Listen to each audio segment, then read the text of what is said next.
Hi all, and welcome to Web Team Workshop. As title says, the web strikes back, and the reason is that because of some new things happening in the web, progressive web apps. So we will first cover some theory, what is PWA, why, some properties, features, and few examples of successful companies which started using them. Then we will go to some technical parts, like key technologies, how to install, add to home screen, caching, offline functionality, push notification, background sync. We will check Lighthouse browser tool and some PWA frameworks. Then we will go to practical part and show you a little applications we built and go to instructions for your task. So what is PWA? It's it's a new software development methodology. It's like a combination of a web page with capabilities of mobile application. This new model attempts to combine the features offered by most modern browsers with benefits of mobile experience. So the progressive web apps are the latest trend in the web development industry. The initial struggle with the web apps was to make them available for all devices and network conditions, so it's not surprising that progressive web apps address this very challenge. To beat the speed of the more common HTTP1, they use HTTP2 and transfer data in small chunks. More than that, these apps can automatically cache data, which allows them not only to improve overall performance, but also to function offline. Finally, progressive web apps can be installed on any mobile devices and not to go to the Google Play Store or Apple Store. So you can download them from your browser and they will be in your apps menu or on your OS. But with weight only a couple dozens of kilobytes. So why? Why PWA? Because average user installs 0 apps per month. Users, when they buy phone, or they install 4 or 5 apps on their device, and that's the reason why 99% of applications are rarely downloaded. 90% installs used once and then removed. And what's also important is that you can use all SEO features for your web application, so like any other website.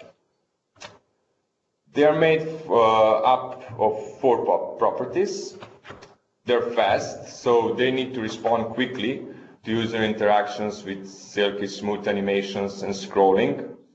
So everything is about the performance. 53% of users will abandon a site if it takes longer than 3 seconds to load. And once loaded, users expect them to be fast, no junky scrolling or slow to respond interfaces. Every web experience must be fast, and this is especially true for progressive web apps. Fast refers to time it takes to get meaningful content on your screen and provide an interactive experience in less than 5 seconds. So progressive web apps must deliver this reliable performance that users have come to expect from any installed device. Second thing is they are integrated, and experience should be integrated and function just like a native app. So users shouldn't have to reach to the browser to access the app. They can install it, and the app must function on any other native app, like any other native app with access to hardware and other capabilities. they should also launch it from the same place they launch any other apps. They're reliable, they load instantly and never show downstar icon even in uncertain network conditions.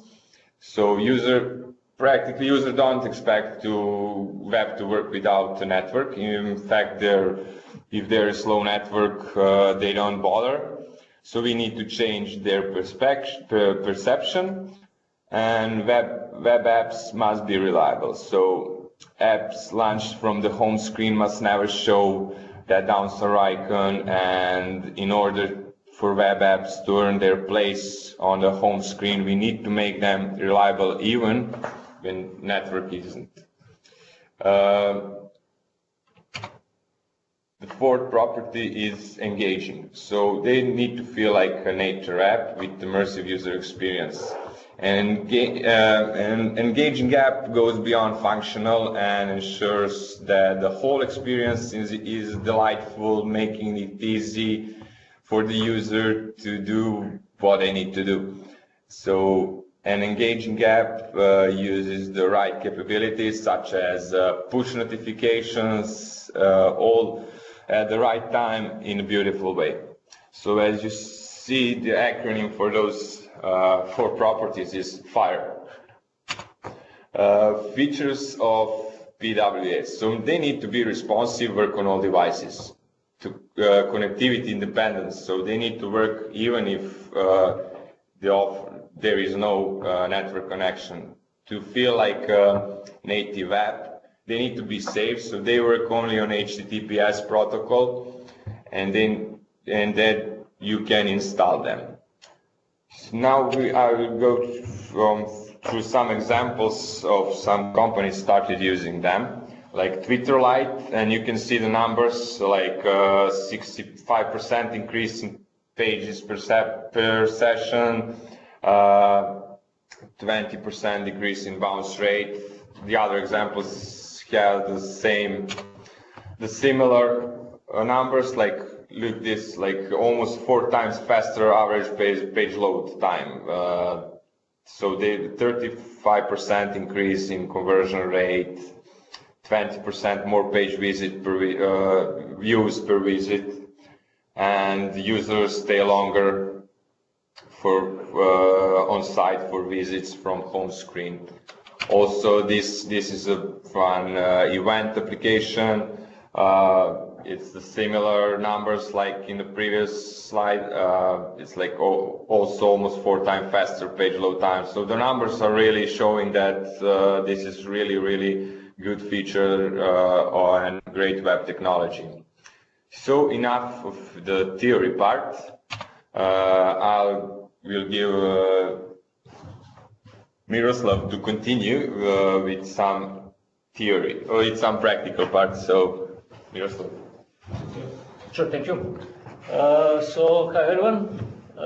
As Marko mentioned, I will pass through some technical parts. So, progressive web application differ from other websites and in many ways, but some core features are application shell architecture, what allows us to see some content of the site immediately, even if we are offline. Also, there is transport layer security, TLS, that's related to HTTPS protocol. As Marko mentioned before, it's very secure for transferring data. There is service worker which caches files and which actually allows us to work in offline mode.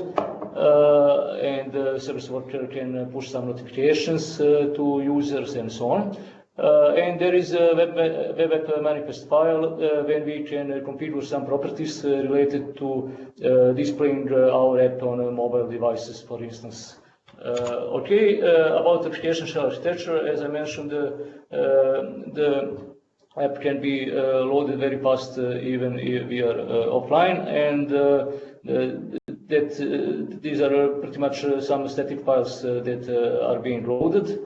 So users can have some bare minimum of UI when he reached to your application. Web app manifest file has some properties that can be configured for displaying on mobile devices, and some of them are name. That's the full name of application, but there is also a short name. If it is too long for the full name to be displayed on the mobile device, then the short name is being used. So ideally it should be longer, about 10 characters, and there is an icon property. So that's the icon on your mobile device for that application. Display property, it can contain several. It can have some one of several values. So minimal UI, that's something related to the look of the app. So some of browser functionality are hidden, and full screen. So you have a full experience, and there is also one property which is standalone, and that property is needed to be set if we want to install our progressive web application from Chrome to our desktop or mobile phone home screen. There is also start URL that tells what page should be loaded first when we run the app from the mobile device. Okay, the service worker, it actually allows us to work with caching files, because you know JavaScript is a single-threaded language, so we can have just one thread in JavaScript, but the service worker allows us to have more than one thread. So the service worker cannot access to DOM, and if it needs to access to DOM, it actually needs to post a message to the main thread, and that main thread will access to DOM. Service worker also serves for pushing notification to the users and for listening to events from the server and from the client and so on. This is some life cycle of a service worker. So firstly, we need to install it, and during that installation phase, we are caching some files. Static files, yeah, and after that phase we have activation phase. So when the service worker is activated, in that phase we can clear some old cache and put the new one, and so on. And after that, the service worker becomes idle, and he can listen for messages from the server or client, push some notifications if needed, and so on.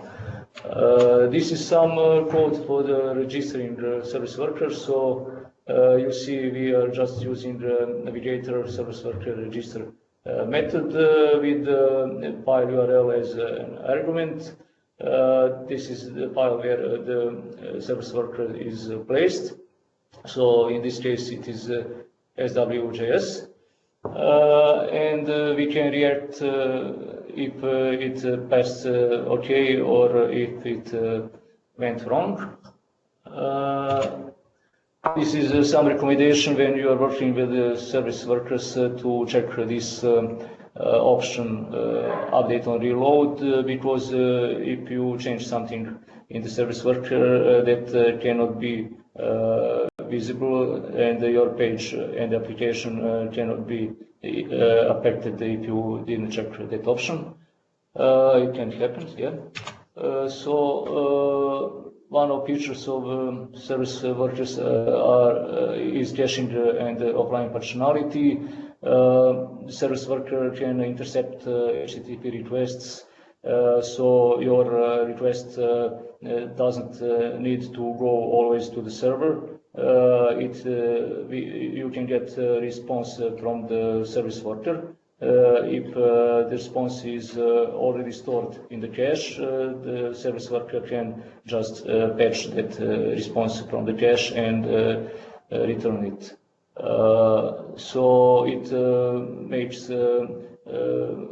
our app much more faster, and you don't need to use so many requests to the server and so on.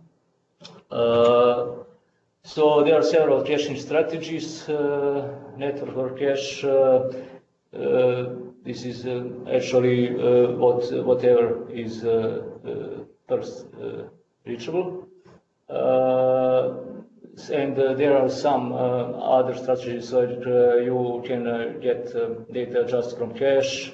And for instance, if you can try to get data from network, and if it fails, then get them from cache, or just to get data from network, or for instance just to get them from the cache, and if it fails, then from the network, and so on. It depends on the situation what strategy will be the best, but let's separate talk about that.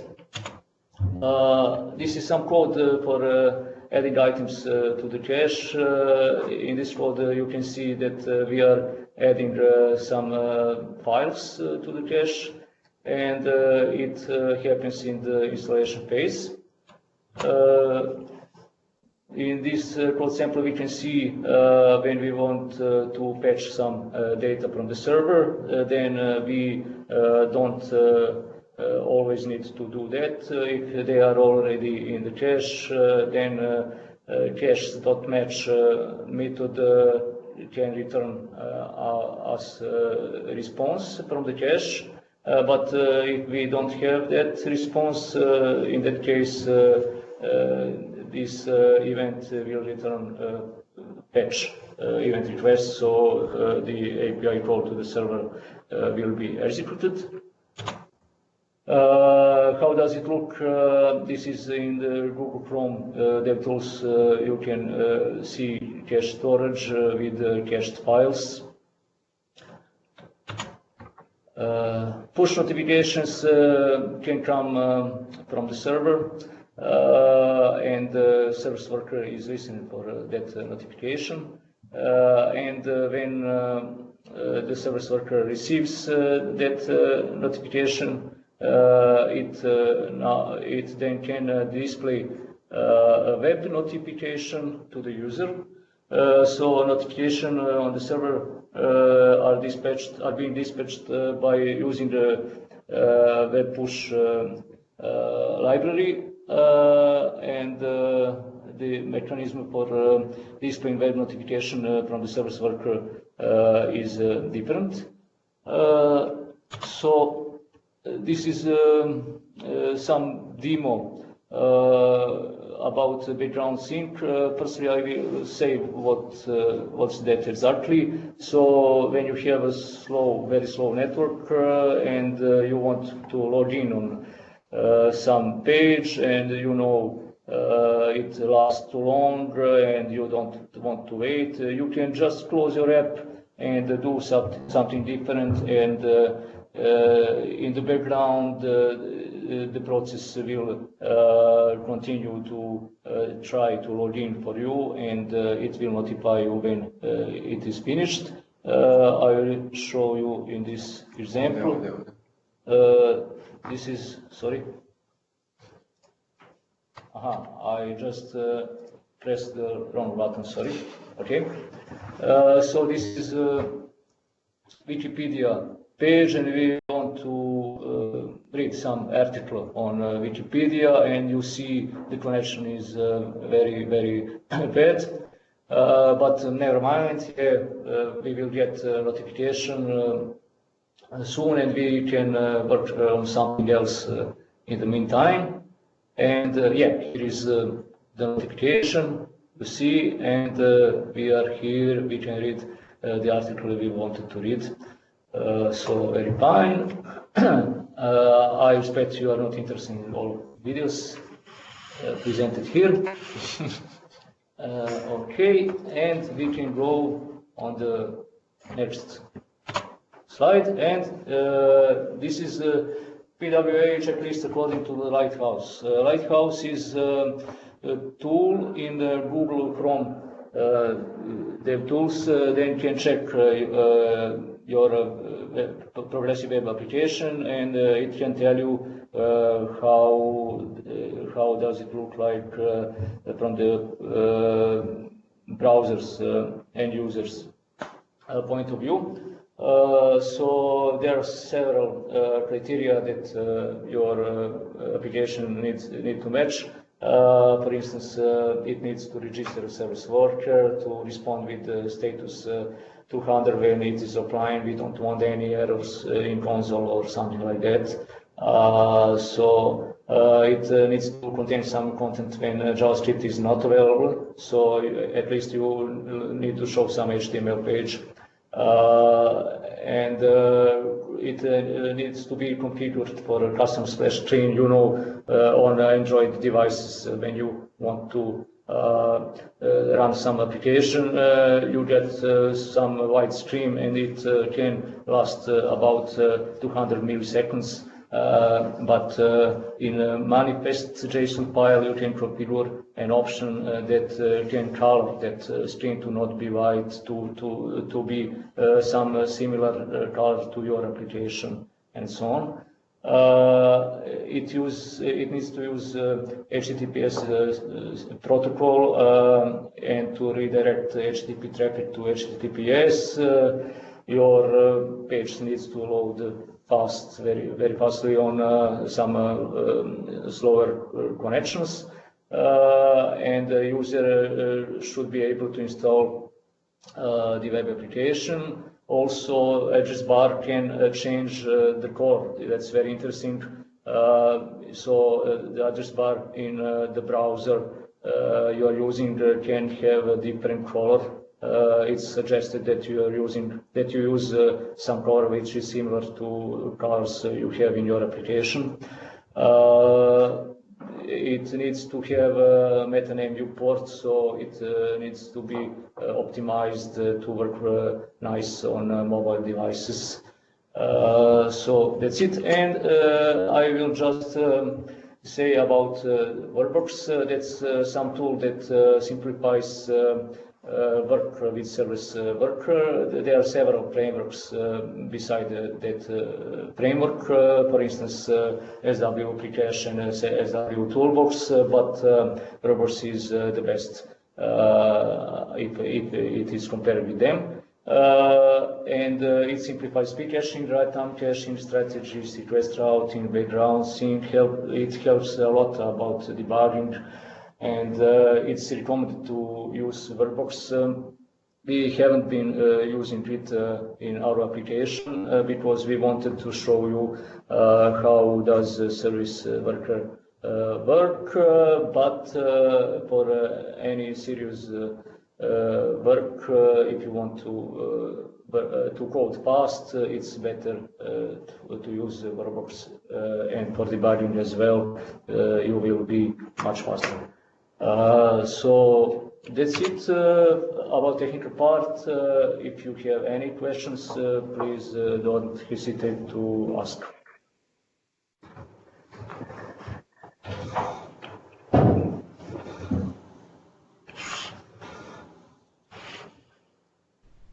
I suppose there is no questions, so I'll take it or from maybe here for now. So are you ready to put things in practice? Now we will demo you the final application, and it's something related with the Christmas. The funny thing the day when we decided to build this app, you guys on Malta side got that mail that you will use some generator for Secret Santa, but that didn't. But we decided to make it anyway. I lost the connection for my remote. Just a sec. Security, security. Yeah, I just need to connect to my remote. 1 second, sorry.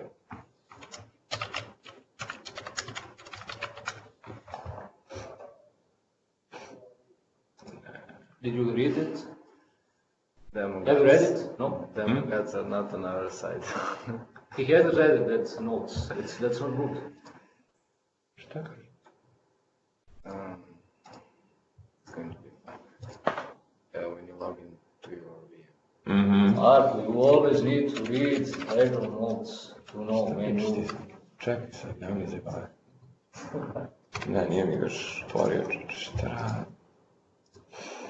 Guys, So, you're yeah. not muted, just so you know. Yeah, I know. Yeah.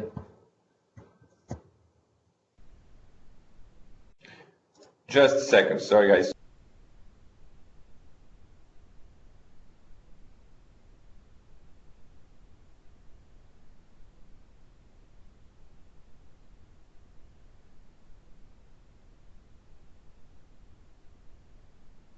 Secret Santa generator using PWA.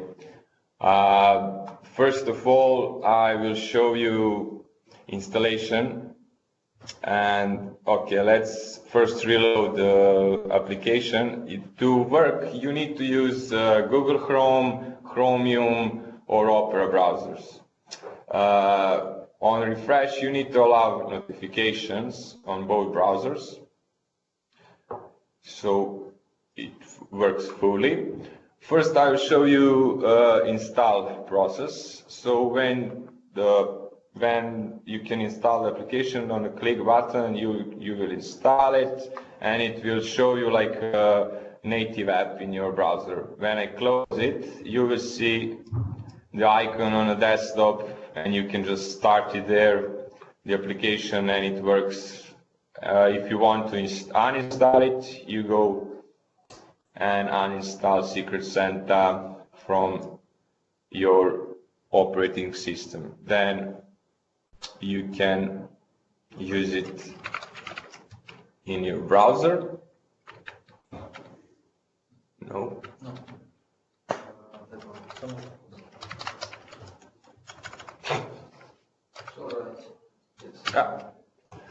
Okay, that's the installation process that is working.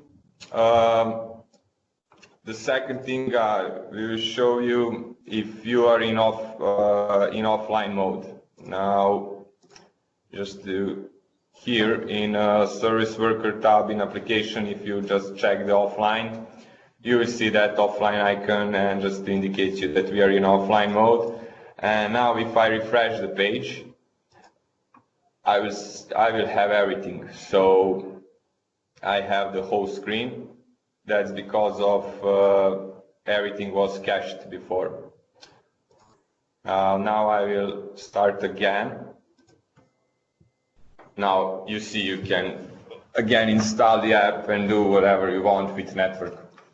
So application didn't break, even we were offline. Okay, it showed some login screen, and that's it. Now I will show you the process. Like we have two users registering from different browsers, different computers. So I will register myself here. When I register, I will be thank you to participate in this and in this year's Secret Santa. Now I will register different user. Let's pick Dule, Savic. And now you will see in the right corner, when I register Dule, that Marco will be notified that Dule has just registered. And here in Marco's screen, he can see the list of all registered Santa, Dule also. In the background, now I will just start the command just to connect to the server. so I can simulate matching. Now I will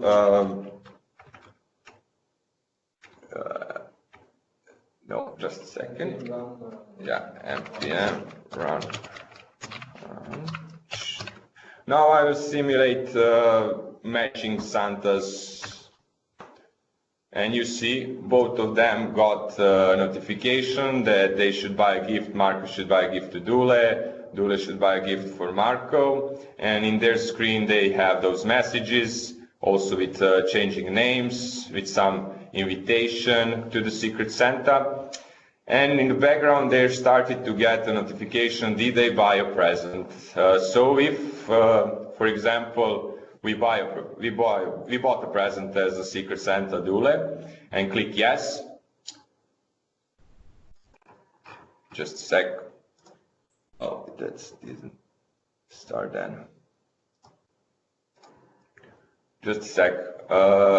I need to get probably the notification left off. Something messed up. Yeah. So in the background, there is like in real time, it will be in a few days now. Like now, if I click yes, congrats, you're a great Santa, you bought a gift. And now, after some time pass, and we run it like run terminate. So we are in the end. And we click no, that we didn't buy a present. You saw the Marco didn't get notification because he bought a present. Something. Oh, we have some issues. Yeah, probably something issues from a DB, maybe because I didn't clear it before. Some caching issue. Or some caching issue. But you see the message that has expired? Yeah, you see the message that the time has expired, and if you click no, you will be late to the screen where you're like bad Santa and you're shame on you. So probably something with the caching and DB, because I didn't clear it, but it should work. So just a sec, that's the application. Now we just want to thank you to Jelena from UI team. She helped us with this beautiful design, and thank you, Jelena, for that. So now we are going to share with you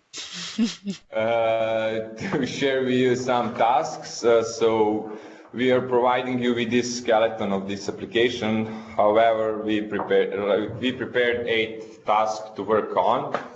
What you need to submit is a final solution after going through all tasks. Zip the solution, exclude node modules, and send it to Patrick's mail. You will have it here. Also, instructions. So all tasks can be found in README file. You can clone repo as you prefer. So solution must be zipped and emailed. Use our dedicated Slack channel for this workshop. The web strikes back. It's recommended to use Google Chrome, Chromium, or Opera for this workshop. Leaderboard and answers will be issued on Monday by the end of the day. So the deadline is 12:30. Good luck to all of you guys, and if you have any questions, just ping us on the channel. Thanks. Thank you very much for listening. Yeah.